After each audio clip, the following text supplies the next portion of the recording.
Depending on where you live, and let's be honest, how old you are and what you were exposed to, you may have never heard of this show. The premise? Two young women who share a London flat with a student chef, who happens to be a man looking for accommodations other than a YMCA. It was called Man About the House. How about this? Two young women who share a Santa Monica apartment with a culinary student who happens to be a man looking for accommodations other than the YMCA. It was titled Three's Company. The classic sitcom of pratfalls, misunderstandings, and one very wide-eyed roommate. Somewhere between Sex and the City and Just Like That, Charlotte took on the personification of Chrissy Snow. Bug-eyed reactions, exaggerated facial expressions, and half-wit responses. And I was not the only one noticing. Film scholar Annette Kuhn describes the dumb blonde trope as a kind of cultural shorthand, a way of signaling innocence or emptiness with a wiggle and a smile. Charlotte may not be blonde, but in Just Like That, she got pushed straight into the same mold, the sitcom ditz in couture.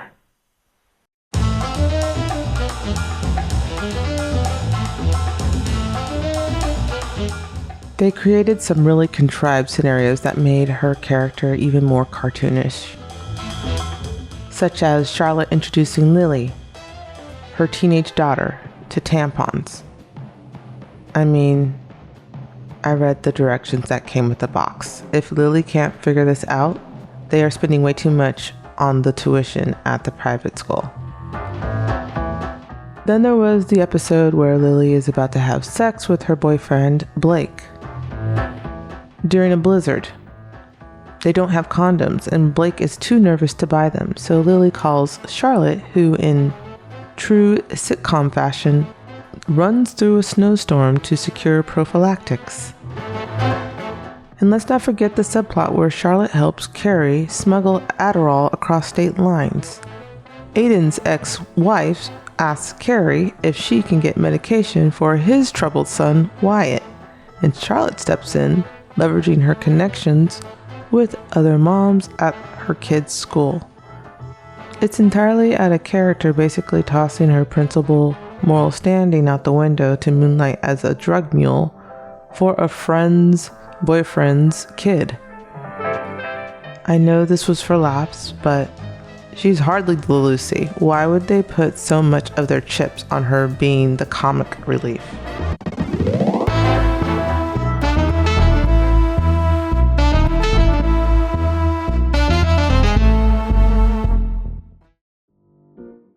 The Charlotte I remember had an innocent side, but she knew when to stand for her convictions when they were crossed. In one scene in particular, Charlotte has a rare moment where she's unapologetically herself. Something we haven't really seen since the original Sex and the City. It's messy, it's a little boozy. I am slaying at work. And it's honest. Are you wasted? She tells her kids who she was before motherhood and marriage. So gross. Hey, I was a person before you. And in between the laughs, you see the tug-of-war between her own ambitions and the role she's boxed herself into. It's part comedy, part confession, and for once, it actually feels real.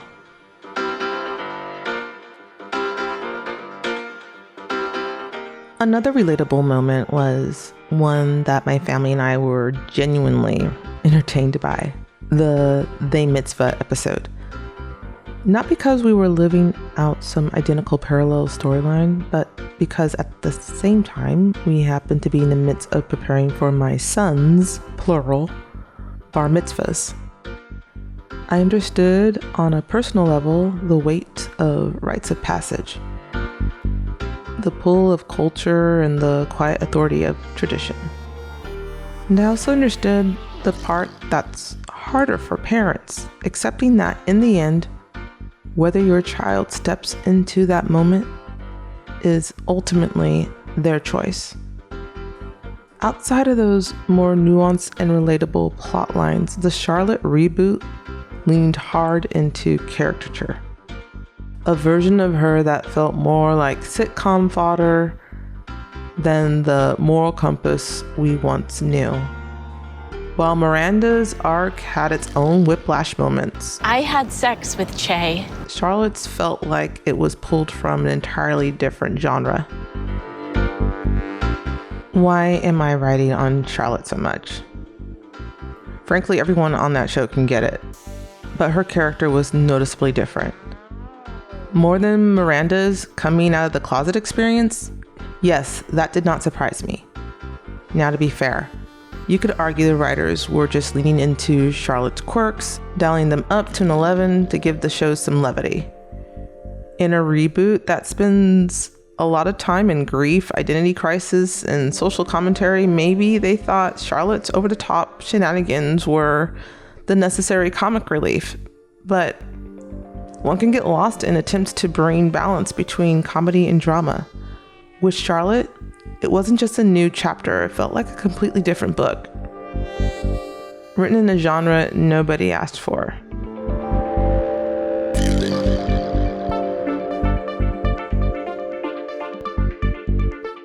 I'm not done griping. There's the casting, or more specifically, the overcorrection. It's as if the women suddenly trip and fall over every minority individual in New York City. A stark contrast to the original series where you would walk 12 episodes without seeing a person of color in a major speaking role. And just like that, it feels like they dumped a variety pack of chips on the writer's table and said, just work whatever's on top. The attempt at cultural atonement was pandered in a way that made you tilt your head in objecting confusion. And then there's Che Diaz. Enough said. With Samantha gone, the show seemed determined to splice together a replacement from various characters. Not to recreate her exactly, but to fill the space she left behind. Seema, among others, brought their own distinct energy to the mix. But let's face it, there is no new Samantha. The thing is, those first episodes made it seem like every new character was going to be essential.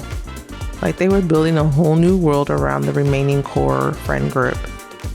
But somewhere along the way, a good chunk of that diversity they bombarded us with in the beginning started disappearing. And the new fourth never really synergized with the main group. Just stand-in cameo friends, Tapas style. Lovers of old TV shows like Gilligan's Island may remember a show about a bunch of castaways stranded on a remote island. The theme song intro signaled hierarchical importance in rank-and-file fashion. The jingle listed all the character title cards of each person of significance, ending with the throwaway line, "and the rest," which excluded the professor and Marianne by name. It remained the show's opening until Bob Denver, who played Gilligan, advocated that Professor and Marianne be added to the song lineup. The show was no longer about 5 castaways and 2 people not worthy of notability.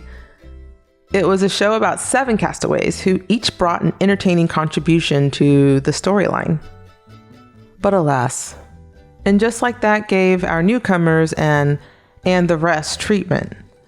They were introduced with fanfare, set up to matter, and then quietly vanished. Sidelined when the story couldn't figure out how to make them fit. Similar to the fate of the SS Minnow, the newcomers would be lost. The newcomers would be lost with Carrie, Miranda too, with Charlotte and her eyes, the cat named Shoe, and the rest are here on Manhattan's Isle. And now, the reading of the will. Joann leaves behind generations of half-finished quilts, bins of fabric scraps, and more glue guns than anyone knows what to do with. And just like that leaves mostly confusion, mixed reviews, and at least one strawberry shortcake hat. I didn't technically inherit Joann Fixtures, but as I've mentioned, I was lucky to find an end use for this unit in my home.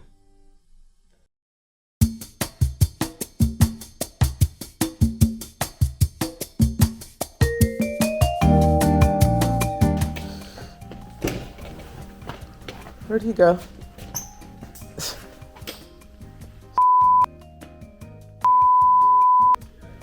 Where are you? What?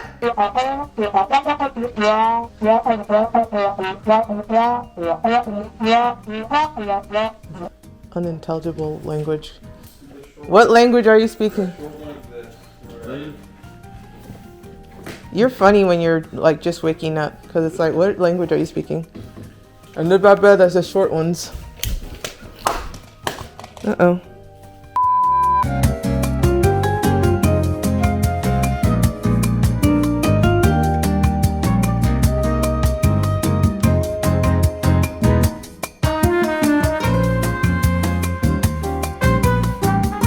That should work there. And it sticks out a little bit, but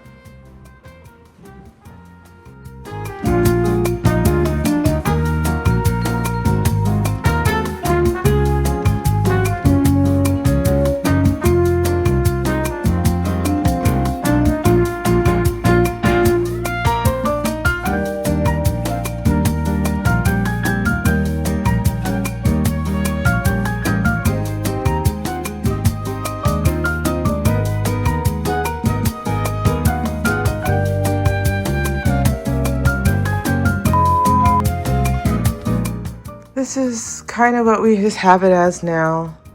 On my toes, I have various weight classes of fabrics.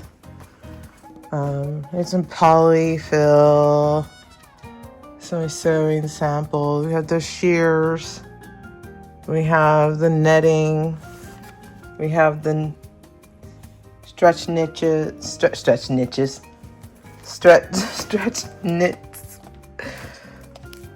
Stretch knits. With my hand covering, sorry. Brocades. You got the denim. I always hold on to the kids' old denim because you can always make great patches. Or just anything from denim. Denim's the new dollar for me. It's like you got denim, especially good quality denim. These top bins, we just had a lot of classic books. We got rid of most of their kids' books, but we're gonna keep a series of unfortunate events and Harry Potter, and we're gonna keep Dr. Seuss. We're gonna keep all those things. We're gonna keep. I think I care more about Shel Silverstein than anybody. Like, why do you keep this stuff? When I was a junior in high school, it was like the later part of my high school. I took sociology, and the class, for whatever reason, was acting really unruly. And our sociology teacher told everyone, okay, since you don't know how to be civil, you are now subjected to doing a 60-page essay on one of the following, one of them being the family unit. So I chose the family unit. I went home. I went to my parents' university textbooks. This is before internet was. We had internet, but it wasn't as mature. But books were always still a mainstay when we did reports or projects. And I went through my parents' university text for sociology, and that thing saved my life. So much so that it was myself and another student that did the actual assignment and messed up the curve for everybody. So yeah. You didn't have to take the final. He might have lessened the penalty later, but I just know I didn't have to take the final. Who sent for you though? Why are you talking? Alexa, never mind. I must have said something that sounded like I was calling her name. Like, you have to be careful when you have these dots in your house. These dots and echoes and speakers. And while we may laugh and have fun throughout this series, the truth is Joann's story was written long before the clearance sales. Elizabeth Warren called it the private equity playbook. Joann Fabrics, Party City, Toys R Us, Red Lobster. They've all got something in common. They all got bought up by private equity and then went bankrupt. Over and over again, they buy up businesses that are doing just fine and run them straight into the ground. So why haven't you heard about this whole scheme? Well, these private equity firms have also mastered the art of the cover-up. With Red Lobster, they tried to tell us the restaurant just gave away too much shrimp. Or in the case of Joann Fabrics, they claim people just didn't care about crafts anymore. What? The excuses don't add up. Look, I've been sounding the alarm on private equity for years, and I know there are so many awful things happening right now that it feels like your head is going to fall off. We've all got to spread the word about this and join the fight to put a stop to private equity takeovers. And it's not just Democrats raising alarms. Republican Senator Chuck Grassley pointed to his own state's experience under private equity, saying, under private equity ownership, wait times at Automobile Regional Health Center have gone up as patients' experience has gone down. Diminishing quality of care is forcing residents to travel significant distances for treatment. Iowans deserve better. A dependable healthcare system is essential to the vitality of the community. As always, sunshine is the best disinfectant.